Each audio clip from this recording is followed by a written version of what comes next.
Hey, good morning. Welcome to this video. आज की इस वीडियो में हम क्लास 10 की जो एक इम्पॉर्टेंट टॉपिक है जिसे हम सबको हमें हमें पता है कि जो क्लास 10 में एक चैप्टर है जो इंटरनेशनल ऑर्गेनाइजेशन के बारे में बात करता है। इंटरनेशनल ऑर्गेनाइजेशन में एक ऐसे इंटरनेशनल जो ऑर्गेनाइजेशन है वो है हमारे साउथ के related. South in the sense की दुनिया के साउथ एशिया के जो साउथ में है वहाँ की जो जितने भी कंट्रीज है, जैसा कि आपको पता है कि अफगानिस्तान है, बांग्लादेश है, पाकिस्तान है और आपका भूटान है, India is a major and other country जितने भी है। तो उनके जो साउथ एशिया की जो जितने भी कंट्रीज है वो एक लैक ऑफ ऑर्गेनाइजेशन में थे। तभी उनके जो लीडर्स थे दे थिंक कि हमें साउथ एशिया में पर्टिकुलरली जो हमारे साउथ एशिया है, एशिया की जो साउथ में है वो सभी कंट्रीज एक साथ आए और एक ट्रीटी या फिर एक ऑर्गेनाइजेशन फॉर्म करें, जिसके तहत वो अपनी जो इकोनॉमिक है, सोशल है और जो आपकी पॉलिटिकल जो स्टेबिलिटी है वो मेंटेन कर सके। हालांकि इनमें से बहुत कंट्रीज एक दूसरे के अगेंस्ट में बहुत ज्यादा लड़ती है, लेकिन ये जो कोऑपरेशन है ये की गई थी कि इनके अंदर जो विवाद है, जो मिसअंडरस्टैंडिंग है उसे दूर किया जाए। और ये सब हम उसके कैरेक्टरिस्टिक्स या फिर ऑब्जेक्टिव में पढ़ेंगे, लेकिन उससे पहले हम सार्स के बारे में थोड़ा पढ़ लेते हैं। इसके नाम में भी बहुत ज़्यादा कंट्रोवर्सीज है कि कुछ लोग सार कहते हैं, कुछ लोग सार कहते हैं, लेकिन एक्चुअली हमें इसमें उतना ज़्यादा इन्वॉल्व नहीं होना। हमें ये पता है कि इसकी जो एक्चुअली फुल फॉर्म है उसे हम याद करना है। और ऑफन इन एग्जाम ये आता है जो आपको बहुत ज़्यादा अच्छे से पता होनी चाहिए। इसकी जो फुल फॉर्म है, S stand for south, A for association, A for Asian. ये जो डबल ये ए है एशियन और ये है association for Regional cooperation. And इसकी जो फुल फॉर्म है मैंने इधर आपको एकदम एक्यूरेट में दे दिया है कि आपको पता होना चाहिए कि south Asian Association for Regional cooperation. और अगर इसकी जो किसी भी तरीके से आपको अगर इस लोगो के बारे में पता नहीं, तो ये है लोगो हमारी सास का। तो आपको पता ही होगा कि जो जितने भी इम्पोर्टेंट ऑर्गेनाइजेशन है उनकी एक ऑर्गेनाइजेशन के जो लोगोस है उन पर बहुत ज़्यादा क्वेश्चन बनते हैं। अगर आपकी इस बोर्ड में अगर भी नाम भी बने तब भी ये आपके जो कॉम्पिटिटिव या फिर जो अपकमिंग एग्जाम्स हैं जो कि आपके फ्यूचर्स एग्जाम में बहुत ज़्यादा काम आएंगे। It is very much important. और साइंस एज एन सब्जेक्ट, अगर आपको पॉलिटिकल साइंस नहीं है भी है और अगर अगर आप कोई कॉम्पिटिटिव एग्जाम में अगर प्रिपरेशन कर रहे हो तो this is for important for you. And से शुरू करते हैं, पहले सार्स की जो इम्पोर्टेंस है उसके बारे में हम बात करें। उससे पहले जो सार्स में जितने भी कंट्रीज हैं उनके बारे में बात कर लेते हैं। सार्स की जो इम्पोर्टेंट कंट्रीज हैं उनमें से एक है हमारा Afghanistan. And it was a very new, और ये 2007 में ही हमें ज्वाइन किया। जो सार्स है, सार्स में इसने 2007 में ही ज्वाइन किया। ये जो बाकी कंट्रीज हैं ये पुराने हैं, ये फाउंडिंग कह सकते हैं या फिर आप कह सकते हैं कि वो शुरू से है। अगर अफगानिस्तान के साथ अगर हम जोड़े तो बांग्लादेश भी है, आपका भूटान भी है, इंडिया है, मालदीव्स है, पाकिस्तान है, नेपाल है और ये श्रीलंका है। आपको जो आपको फ्लैग है इससे आपको पता ही चल गया होगा। और ये काफी न्यू है, लोग जानते नहीं, लेकिन आपको पता होना चाहिए कि ये आपका भूटान का है। और सार्स की जो इम्पोर्टेंस है और ये फिर डेफिनेशन आप ये लिख सकते हो अपने एग्जाम में। SAARC stand for South Asian Association for Regional Cooperation. This is a regional organization aim to promote economic growth, social progress, and cultural development in South Asia through cooperation and mutual assistance among its members country। इसके अगर हम translate करें कि जो SARS है हमारा, SARS जो है वो जो साउथ एशियन कंट्रीज हैं उनके अंदर एक फ्रेंडली रिलेशन को डेवलप करने की बात करता है। फ्रेंडली रिलेशन से होता है क्या है कि जो इकोनॉमिकली जो ट्रेड है वो अच्छे से चलता है। There is no barrier. हालांकि इंडिया और पाकिस्तान में बहुत ज्यादा ये बैरियर है, और करंटली अगर हम बात करें तो बांग्लादेश और इंडिया में भी बहुत ज्यादा बैरियर होने की बहुत ज्यादा चांसेस है। और अफगानिस्तान में जो तालिबान रूल है उसके कारण भी बहुत सारे ऐसे कंट्रीज हैं जो कि इसे ट्रीट करने की कोशिश कर चुके हैं, लेकिन बहुत ज़्यादा प्रॉब्लम भी होती है। और अगर हम श्रीलंका की बात करें, श्रीलंका एक इकोनॉमिक क्राइसिस से जूझ रहा है और इसके तहत इनकी जो ट्रेड है, इकोनॉमिकली बूस्टर्स है, उसमें बहुत ज़्यादा प्रभाव पड़े। और ये जानने की ज़रूरत भी है जो जो श्रीलंका की जो क्राइसिस हुई थी उसमें बहुत ज़्यादा इसी सार्स के कंट्रीज ने भी बहुत ज़्यादा कंट्रीब्यूट किया था, उन्हें हेल्प किया था। और पाकिस्तान तो है वो जो कहते हैं यूनिवर्सल भिखारी वो बन चुका है। बहुत ज़्यादा डेब्ट है इनके ऊपर और बहुत ज़्यादा जो कहे कि उनके लोन चुकाने में असमर्थ भी है। चाइना की जो डोमिनेशन है जो पाकिस्तान में बहुत ज़्यादा बढ़ चुकी है। और ये आप लिख सकते हैं, ये आपकी डेफिनेशन रहेगी। अगर 2 मार्क की आई तो आप इसे लिख सकते हो और आप इनकी कंट्रीज को भी मेंशन कर दीजिएगा। और ख्याल से ध्यान से अगर आप ये जॉइन इन 2007 भी लिख लेते हो तो एक अच्छा प्रभाव पड़ेगा आपके आंसर शीट में। अबाउट सार्स के बारे में बात करें, ये बहुत ज़्यादा इंपॉर्टेंट है। When the SAARC was established या फिर फॉर्म, आप कह सकते हो कि established on 8 December 1985 in Dhaka, Bangladesh. इसकी जो फुल है अगर हम इधर बात करेंगे, जो अच्छे से अगर लिखा हुआ हो, अगर आपका 5 मार्क का है तो आप ये लिख सकते हो। The South Asian Association for Regional Cooperation was established in signing the SAARC charter, जो सार्स की जो चार्टर हुआ था ढाका में 8 दिसंबर 1985 में, and it was considered as an establishment of SAARC. इसके जितने भी कंट्री हैं जिसके बारे में हम बात किया था और बात किए थे, और association was set up in Kathmandu 17 जनवरी 1987। और इसकी जो ऑब्जेक्टिव्स हम बात कर चुके हैं, अगर आप लिखना चाहते हो तो यहाँ पर लिख सकते हो, और आगे भी हम बात करेंगे अच्छे से। और सार्स की जो प्राइमरी एम है वो क्या है, इधर पढ़ ले। SARS aims to create a platform for collaborations to address common challenges such as poverty, illiteracy, terrorism, climate change, while promoting peace and stability in South Asia। South Asia में जो problems हैं, जो प्राइमरी प्रॉब्लम है, आप गरीबी कह सकते हो, दैट इज पॉवर्टी, इलिटरेसी, जो पढ़ने की जो कैपेसिटी है लोगों की कम हो चुकी है, लोग बहुत ज्यादा कम पढ़े, अनपढ़ रहे। और टेररिज्म, जो कि पर्टिकुलरली किन किन कंट्रीज में आपको पता ही होगा कि टेररिज्म बहुत ज्यादा है, उनको काउंटर करने के लिए या फिर उग्रवाद को काउंटर करने के लिए। सोशल एंड क्लाइमेट चेंज, हमें पता है कि बांग्लादेश में बहुत ज्यादा फ्लड आता है, और बहुत ज्यादा ऐसे कंट्रीज हैं, नेपाल है, भूटान है, उनमें भी बहुत ज्यादा क्लाइमेट की जो चेंजेस है वो बहुत ज्यादा आती है। तो इसके तहत हमें क्या करना है, सर्च के अकॉर्डिंग हमें जो क्लाइमेट चेंज में जितने भी हमें लॉसेस होता है, जो भी कैजुअलिटी होता है, हमें हमें मिलके सुधारना है। क्योंकि अगर किसी भी साउथ एशियन कंट्री में अगर कोई भी प्रॉब्लम होता है तो इफेक्ट पूरे साउथ एशिया में ही होता है। और अगर साउथ एशिया में प्रॉब्लम हो तो पूरे एशिया में होता है, और पूरे एशिया में अगर हो प्रॉब्लम तो पूरे दुनिया में भी इसकी प्रभाव पड़ती है। और ये करना है, लेकिन पीस एंड स्टेबिलिटी मेंटेन करके। साउथ एशियन रीजन में हमें पीस और स्टेबिलिटी मेंटेन करके चलना है। Objective of search, objective of search ये हमें चार्टर में बहुत ज़्यादा अच्छे से समझाया गया है। इससे इसकी जो पहली ऑब्जेक्टिव है, हमें क्या करना है, लोगों की क्वालिटी लाइफ और वेलफेयर को एस्टैब्लिश करना है। हाउ टू एस्टैब्लिश, और हमें इन्हें लेवल अप करना है कि लोगों की जो लाइफ की क्वालिटी है, इकोनॉमिक जो पीपल की जो बेसिक नेसेसिटीज हैं, उन्हें कैसे हम अच्छा कर सके और कैसे बढ़ा सके, ये हमारा एक पहला और one of the important objective है। जिसकी अगर हम बात करें तो accelerate economic growth and social progress. हमें लोगों की जो सोशली जो लिविंग है उसे इम्प्रूव करना है, इकोनॉमिक ग्रोथ भी करना है। और ये अगर जितने भी अगर आप ऑब्जेक्टिव पढ़ेंगे सब पॉजिटिव है। कोई भी ऐसी आपको नहीं मिलेगी कि दूसरे को मारो, ये फिर ये करो वो करो। ये सभी कोऑपरेशन के बेसिस हैं। और ऑब्जेक्टिव्स की अगर हम बात करें तो ऑब्जेक्टिव्स हमेशा आइडियल होती है, या फिर अगर आप बात करें कि ये ऐसे सोचा जाता है कि देयर इज नो कॉन्फ्लिक्ट। तो इससे आपको पता ही होगा कि strength, collective and self reliance. To achieve collective and self-reliance among the member states, a reduced depends on external assistance। ये बहुत ज्यादा पॉलिटिकल बात हो गई कि हमें क्या करना है कि जो सार्स के अंदर जितने भी कंट्रीज है वो एक साथ अगर अपनी इकोनॉमी को बढ़ाएंगे तो कोई एक्सटर्नल, या फिर आप कहें कि चाइना, यूएसए और रशिया, ये जो कंट्रीज है ये आके इंटरफेयर नहीं करेंगे। अगर ये इंटरफेयर करते हैं तो साउथ एशियन रीजन में कंपटीशन शुरू हो जाएगा, जिसके तहत इसमें इंस्टेबिलिटी और एक जो स्थिर जो है वो स्थिरता नहीं रहेगी। तो ये हालांकि इतना ज़्यादा रिलेवेंट नहीं है, क्योंकि ग्लोबलाइजेशन के तहत जितने भी कंट्रीज है वो अपने एलाई को ढूंढते हैं। वो ट्रेड एलाई हो सकता है, इकोनॉमिक एलाई हो सकता है, मिलिट्री एलाई भी हो सकता है। और मिलिट्री एलाई की बात करें तो जो यूएसए की जो नाटो है, नाटो में बहुत ज़्यादा ऐसा होता है कि वो यूएसए जो इकोनॉमी के लिए प्रोवाइड कराता है उसके जो रिटर्न में है वो नाटो में ज्वाइन हो जाते हैं। और ये एक इम्पोर्टेंट और पॉलिटिकल स्टेटमेंट है जो कि ऑब्जेक्टिव्स में आता है सार्स के। उसके बाद अगर हम बात करें तो foster mutual trust and understanding.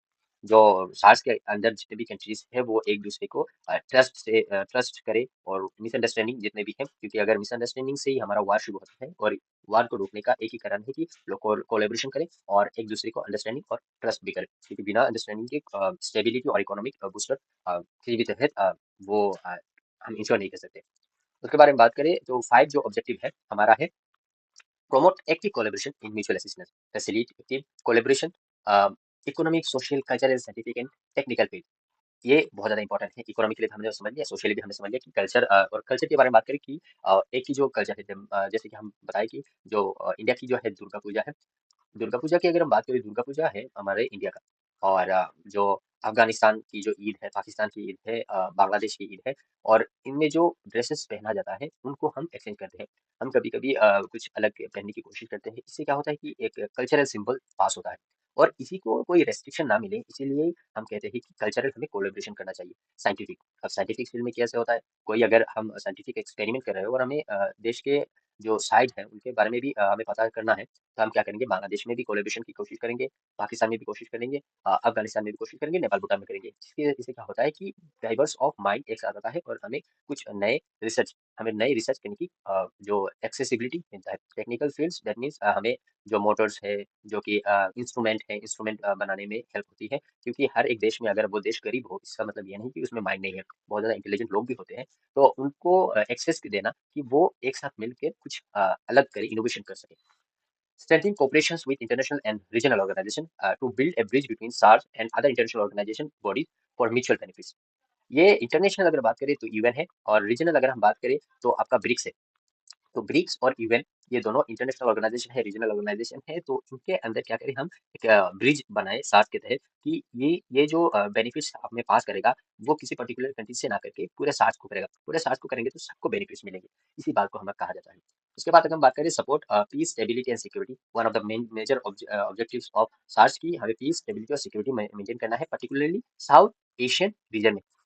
हमें ये पहली हमारा ऑब्जेक्टिव है कि हमें कोई वॉर में नहीं जाना है, कोई डिस्प्यूट में नहीं जाना है। हमें डायलॉग और कोऑपरेशन के तहत ये हमें सुधारना है। कोई अगर कुछ हमें आर्गुमेंट करना है तो आर्गुमेंट भी कर सकते हैं। फॉरेन अफेयर्स लोग बैठेंगे, उन्हें मीटिंग करेंगे, मीटिंग करके पीसफुली जितने भी अपने काम है वो हमें सॉर्ट कर सके।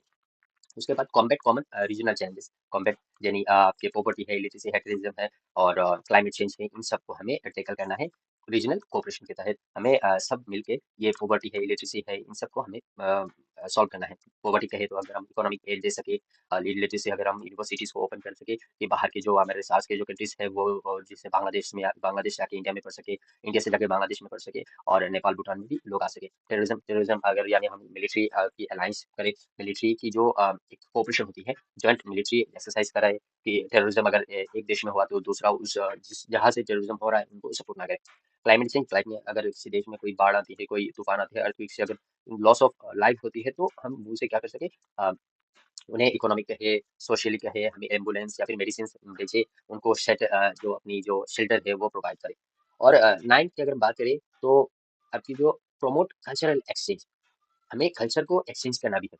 To encourage cultural exchange to build a sense of regional unity while respecting diversity, हमें लोगों की जो कल्चर है वो हमें एक देश से, जैसे बांग्लादेश से इंडिया में हम बात किया था कि एक दूसरे को कल्चरल एक्सचेंज भी करना चाहिए। क्योंकि बांग्लादेश में लोग बंगाली बोलते हैं, इंडिया में पर्टिकुलरली हिंदी बोलते हैं, तमिल बोलते हैं, बहुत सारे ऐसे है कि हम क्या करें कि कुछ जो कल्चरल जो एक्सचेंज होती है, हमें टूरिज्म के तहत या फिर हम बात करें कुछ ऑनलाइन ग्लोबलाइजेशन के तहत, अगर हमें सोशल मीडिया से कोई अगर इन्फॉर्मेशन मिले तो हमें वो रिस्ट्रिक्ट ना करके हमें एक दूसरे के कल्चर को रिस्पेक्ट और फिर इंकरेज करना चाहिए। क्योंकि ये एक सिंबल होता है, दिस इज ए साइन कि लोग एक साथ हैं, उनके अंदर हेट्रेड नहीं है, वो एक दूसरे से हेट नहीं करते। और इससे एक बहुत अच्छा ऐसा प्रभाव पड़ता है कि जो देश है वो अगर उसी कंट्री के अगेंस्ट में अगर कोई एक्शन लेना चाहते हैं तो देश डरेगा, क्योंकि उसके पीपल ही उस देश को प्यार करते हैं। तो they are not able to do कि कुछ एक्सट्रीम एक्शंस लिया जाए। इससे कोई खराबी तो नहीं होती, लेकिन हाँ, बेनिफिट्स बहुत ज्यादा होता है, तो लोग इसे भी पसंद करते हैं। और हालाँकि हर एक इंस्टीट्यूशन, हर एक ऑर्गेनाइज़ेशन कुछ अच्छे से उतना ज़्यादा साउथ एशियन रीजन की जितने भी बेनिफिट्स हैं हमें बताया बताया कि ऑब्जेक्टिव है, उसके साथ-साथ उनकी जो लिमिटेशंस है, limit there are distinct limitations कि ये जो political conflict among member states है, जो कि पाकिस्तान और इंडिया के बीच में है और अभी बांग्लादेश और इंडिया में भी है, तो ये एक लिमिटेशंस है कि पॉलिटिकल कॉन्फ्लिक्ट्स जो है वो मेंबर स्टेट में चलता ही रहता है। Distress and tensions among member states can reduce the effectiveness of SAARC. SAARC की जो मैकेनिज्म है, जो कि जो करना चाहते हैं, जो अच्छे से करने की कोशिश करते हैं, they are not able to do so because of this tensions. दूसरी अगर बात करें lack of enforcement mechanism SARS led to robust mechanism enforce agreement ensure member compliant with an effective and implementation policy। क्योंकि हर देश में अलग-अलग policies होती है, अलग-अलग रेगुलेशंस होती है, और इसी के इंस्टेबिलिटी के तहत वो कुछ भी नए-नए इनोवेशंस की जो पॉलिसीज है वो इम्प्लीमेंट नहीं कर सकते। इकोनॉमिक डिसपैरिटीज अमंग मेंबर्स कि इंडिया की जो इकोनॉमी है वो हाई है, पाकिस्तान की जो है वो लो है, और नेपाल, भूटान, श्रीलंका, इनकी जो इकोनॉमिक्स है उनमें बहुत ज़्यादा डिफरेंसेस हो गया है। तो इसी के अगर अकॉर्डिंग हम बात करें तो इनमें बहुत ज़्यादा डिसपैरिटीज हो गई है इकोनॉमिकली। सो इसको टैकल करने के लिए एक इन्फ्लुएंशियल इंडिया की जो इमेज है वो एक इन्फ्लुएंशियल इमेज हो चुकी है। तो सभी चाहते हैं कि he is going to rule us, वो हमें डोमिनेट करेगा। इसीलिए जो सार्स की जो अंदर की जो मैकेनिज्म है वो एक तरह से टूट गया है during to the economic disparity among member states. Overlapping objects and bilateral military goals. Member countries often prioritize bilateral or global alliance over regional cooperation through SARC. SAर्स के अकॉर्डिंग जो बायलैटरल होती है, जो मिलिट्री की ट्रेनिंग हो या फिर कुछ मिलिट्री कोलैबोरेशन हो, वो चाहते हैं कि वो इंटरनेशनल वाले जो ग्रुप्स हैं उन्हें ज्वाइन करें, रेदर देन आपकी जो रीजनल है, रीजनल को ज्वाइन ना करें। इसकी जो प्राइमरी जो ऑब्जेक्टिव है कि इंटरनेशनल में जितने भी है वो बहुत ज़्यादा एडवांस होती है। लेकिन अगर हम साउथ एशिया की बात करें तो इंडिया है, इंडिया की जो मिलिट्री है वो एडवांस है, पाकिस्तान की थोड़ा बहुत है और बाकी कंट्रीज़ में है। लेकिन अगर आप अफ़गानिस्तान की बात करें, अफ़गानिस्तान में तो मिलिट्री की कुछ डेफिनिशंस भी नहीं है, हर कोई मिलिट्री है। तो इन दिस केस जो रीजनल ऑर्गेनाइजेशन में जो कंट्रीज़ है वो जाना नहीं चाहती, वो इंटरनेशनल ऑर्गेनाइजेशन में अपनी कोलैबोरेशन करने में बहुत ज़्यादा डरती है। इनसफिशिएंट फंडिंग, सार्स की एक खासियत है कि वो एक रीजनल ऑर्गेनाइजेशन है और रीजनल ऑर्गेनाइजेशन में वो लिमिटेड ही कंट्रीज है। उनमें भी उनको जो फंडिंग है वो फंडिंग बहुत ज़्यादा नहीं है। They are lack of funding. तो फंडिंग के अगर बात करें तो फंडिंग में एक इन्फ्लुएंशियल एरिया है कि इकोनॉमी अगर हमारा बूस्ट रहे, इकोनॉमी अगर हमारा स्ट्रांग रहे तो कोई भी डेवलपमेंट की प्रोजेक्ट्स हो या फिर इनिशिएटिव हो हम जल्दी ले सकें, हम किसी की वेट नहीं करना पड़े। तो efficient inefficient of funding is one of the major problem in और द लिमिटेशंस ऑफ और स्लो डिसीजन मेकिंग। हाँ, सर्च में बहुत ज़्यादा डिले होता है, जो कि हमें कोई अगर इम्पोर्टेंट कोई इवेंट हो या फिर कुछ हमें क्विक रिएक्शन लेना हो तो सर्च उसकी जो डिले है बहुत ज़्यादा डिले कर देता है। Even one members dissent can stall the progress. अगर अगर इंसान या फिर एक मेंबर स्टेट्स अगर रुक जाए तो पूरी जो प्रोसेस है वो रुक जाती है। And this is the reason की one it is one of the major limitations of SAARC. Low inter regional trade. Despite initiatives like SAFTA, South Asian Free Trade Area, interregional trade remain low due to the trade barrier, lack of infrastructure and political mistrust. ये अभी आपको मिलेगा कि बांग्लादेश और India के बारे में इनमें बहुत ज़्यादा ट्रेड की जो डिसपेरिटीज है वो हो रहा है कि हम बात कर रहे हैं कि हमारे जो नॉर्थ ईस्ट के साइड है, नॉर्थ ईस्ट के साइड से अगर हम ट्रेड बांग्लादेश से कम्प्लीटली बंद करने की जो कोशिश कर रहे हैं due to its political instability in Bangladesh और माइनॉरिटी के ऊपर जो जितने भी अत्याचार हो रहे हैं इसके रिस्पॉन्स में। Dominance of larger number, dominance of larger specially India, ये हमने बात पहले भी कर ली थी कि डोमिनेशन एक लार्जर मेंबर जो कि इंडिया जो सार्स है, सार्स में अगर हम बात करें तो इंडिया ही ऐसी एक कंट्री है जिसकी इकोनॉमी ग्रोथ हो रही है कि इंडिया एक लार्जर इकोनॉमी भी बन रहा है, मिलिट्री भी है और रीजनल अगर कहें, रीजनल का इंटरनेशनल कहें, बहुत ज्यादा इन्फ्लुएंस है इंडिया का। तो इन्फ्लुएंस होने के कारण बाकी जो कंट्रीज है they are field side line और ओवर, इसके कारण ये जो बाकी कंट्रीज है वो एक सेंस ऑफ डिससेटिस्फेक्शन उनके अंदर हो चुकी है। Internal influence, external influence, interference of global powers like USA, इनकी जो इंटरफेरेंस है हमारे सार्स की जो रीजनल पॉलिसीज में या फिर जो रीजनल में साउथ एशिया में जितने भी उनकी जो फोकस है वो उठ चुकी है, सार्स की जो पावर्स है उन्हें अंडरमाइन कर चुकी है। तो एक्सटर्नल इन्फ्लुएंस की अगर बात करें तो इवन की जो बात है वो बांग्लादेश को भी मानना होगा, अफगानिस्तान को भी मानना होगा, नेपाल को भी मानना होगा, इंडिया को भी मानना होगा। सो इसके तहत जो सार्स की जो इंपॉर्टेंस है वो ऑटोमेटिकली बढ़ चुकी है। उसके बाद immediate focus on non traditional security issues. हमें एक बात पता है कि हमें टेररिज्म से भी गुजरना है, क्लाइमेट चेंज में भी गुजरना है, प्रॉपर्टी में भी गुजरना है, because they are traditional, they are traditional, ये पुरानी भी बात है। हमें अगर हम बात करें कि ये ट्रेडिशनल कैसे है, क्योंकि अगर पहले सिविलाइजेशन के बारे में बात करें, पहले सिविलाइजेशन में भी ये था, पहले किंगडम में भी यही था, पूरे जितने भी पॉलिटिकल इंस्टीट्यूशन में भी था, ये जो प्रॉपर्टी, टेररिज्म और इलेक्ट्रिसिटी है ये प्रॉब्लम था। लेकिन हम बात कर लेते हैं कि जो नॉन ट्रेडिशनल सिक्योरिटीज हैं इनके बारे में कोई बात नहीं करता। हम क्लाइमेट चेंज और टेररिज्म में बात कर लेते हैं, लेकिन the lack of collective strategy limits its impact, इन्हें हम बात नहीं करते। हमें ऐसी कोई नौबत ना आए, सिविल आपकी जो क्लाइमेट चेंज की बात ना आए, इलेक्ट्रिसिटी के बारे में बात ना आए, ये हम बात नहीं करते। इसके कारण हमें सार्स की जो इम्पोर्टेंस है वो अभी तक भी पता नहीं चला। उसके बाद अगर हम बात करें limited public awareness and engagement, SAARC की जो आपने भी कभी ऐसे सार्स की जो इंपॉर्टेंस है उसके बारे में नहीं सुना, क्योंकि सार्स ने इतने ज़्यादा इनिशिएटिव्स नहीं लिए, कुछ बड़े-बड़े काम नहीं किए, इसलिए सार्स को उतना ज़्यादा लोग नहीं जानते। जैसा कि अगर हम यूएन के, यूनाइटेड नेशंस के बारे में बात करें, अगर उसकी जो वोटिंग होगी, उसकी जो निर्णय होगी, वो उतना ज़्यादा एफिशिएंट अगर बिना भी हो, लेकिन लोग उसे जानते हैं, लोग अवेयर हैं उसके बारे में। इसीलिए यूनाइटेड नेशंस की जो बात है, हर किसी को पता होती है कि हमारा एक राष्ट्र संघ है, राष्ट्र संघ और यूनाइटेड नेशन हमें इनिशिएटिव्स लेके देगा। और कई भी अगर डिस्प्यूट्स होते हैं कि अगर आप बात करें पैलेस्टाइन और इजराइल के बारे में, तो सभी लोग यूएन के ऊपर नजर गड़ाए बैठे थे कि पैलेस्टाइन के ऊपर यूएन की एक स्टेटमेंट आएगी। सो अगर इसी तरीके की बात करें तो सार्स की इतनी ज़्यादा इंपॉर्टेंस लोग दे नहीं रहे क्योंकि सार्स के बारे में लोग अवेयर नहीं है और कंट्रीज़ को जो एंगेजमेंट है, जो इंपॉर्टेंस है वो बहुत ज़्यादा कम है। And this is the another limitation of SARS.